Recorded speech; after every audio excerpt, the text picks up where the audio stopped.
Hi, I'm Ian Small, CEO of Evernote. In this series, we've been talking a lot about what's going on behind the scenes here at Evernote, sort of looking behind the curtain, if you will. Today, we're going to do something different. We're going to try and bring you actually on stage with us, talk to you about how you can be a part of building the software that we're building together to make a better Evernote. To do that, I'm here with Jen, who drives our beta program.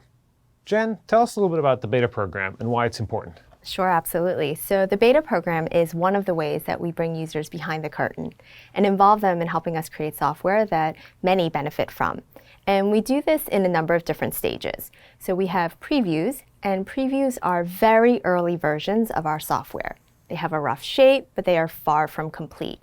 And during that preview stage, we're looking for early feedback and to see indicators that we're generally on the right path. The earlier we get feedback, the more likely we are to be on target. That makes a lot of sense. If we get some feedback, it's cheaper to change direction the earlier we change direction. Exactly. What about betas? So betas for us are when things are really stable and much further along. We're ready to share new features or capabilities with larger numbers of users, but before it's available to the general public. And during that beta stage, we're looking to ensure that what we've built meets users' needs. You've talked about previews and you've talked about the beta program. What kind of scale do these run at? So the scale can vary quite a bit depending on what stage we're in. So for example, a new version of Windows was put into preview in February.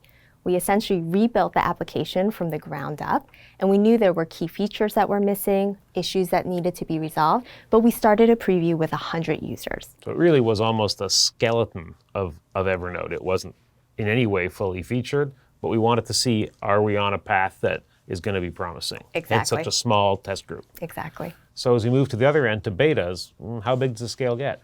So those can get pretty large. So our new note editor is currently in beta, and we've already put that in front of 100,000 users. That's really big. So let's talk a little bit about what makes for good feedback in this sort of process. What's useful to us and what's a little harder for us to work with? Less useful feedback is non-specific.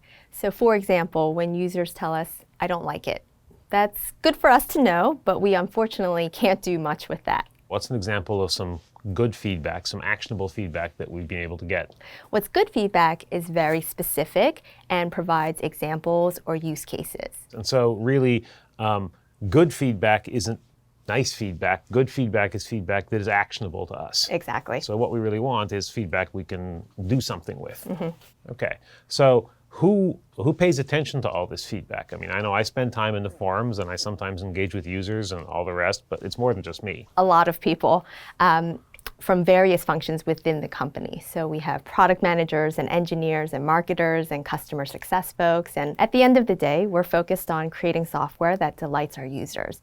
And we need to listen to our users to be able to accomplish that. So we take it very seriously.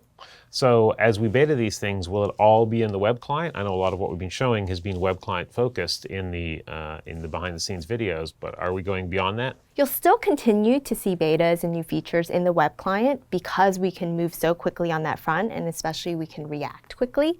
However, we are getting close to the point where we're going to start betaing new features in our desktop clients as well as our mobile clients. That's good.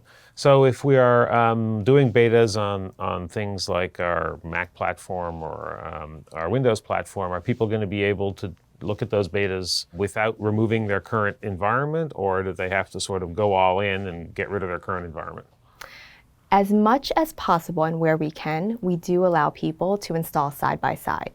And so, for example, on the Windows or Mac versions, you will be able to have both the client you've been using and the beta client as well. That makes sense. So even, for instance, on the web editor, we've always given people the ability to go back to the old editor if there's something they don't like about the new editor they're betaing. Exactly. You talked about the Mac and Windows betas. Do you have any idea about when those might be? That's kind of a trick question. I know you yourself have avoided answering that question.